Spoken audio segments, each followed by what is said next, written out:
எங்கள் அண்ணான்னு ஒரு படம். அதில் ஒரு விஜயகாந்த் அண்ணா வடிவேலு. ஆமாம், அது ட்ரங்கன் கேரக்டராக ஒன்று வரும்.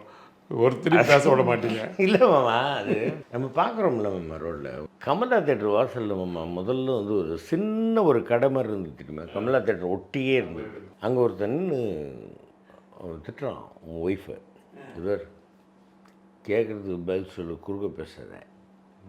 காலையில் எழுந்துக்கிறேன், நீ காப்பின்ற பேரில் ஒன்று கொடுக்குறேன், அது குடிக்கிறேன். அதுக்கப்புறமா டிஃபன் ஏதோ ஒன்று பண்ணுற, அதில் காரம் மனம் குணம் கப்பு எதுவுமே கிடையாது. உண்டா இல்லையா? கேட்குறதுக்கு பதில் சொல்லு, குறுக்க பேசாதேன்றான். எனக்கு ஒரு டவுட்டு, கேட்குறதுக்கு பதில் சொல்லுன்றான், குறுக்கையும் பேசாதேன்றான். அந்த அம்மா என்ன பண்ணும்? எப்படி பேச? பெஸ்ட்டு விஷயம் என்னென்னா, பிகினிங்லேருந்தே அவன் ஒய்ஃப் அங்கே இல்லைம்மா, அது அது வீட்டில் இருக்குது. இவன் இங்கே காற்றுல பேசிக்கிட்டு இருக்கான். வீட்டுக்கு போகிறேன், ஏதாச்சே என்ன சத்தா படம் அங்கே அப்படின்னாங்க. இவன் போய் படுத்துருவான். பொழுது அவனுடைய ஆற்றமை இங்கே வெளிப்படுறான் தண்ணியை போட்டு.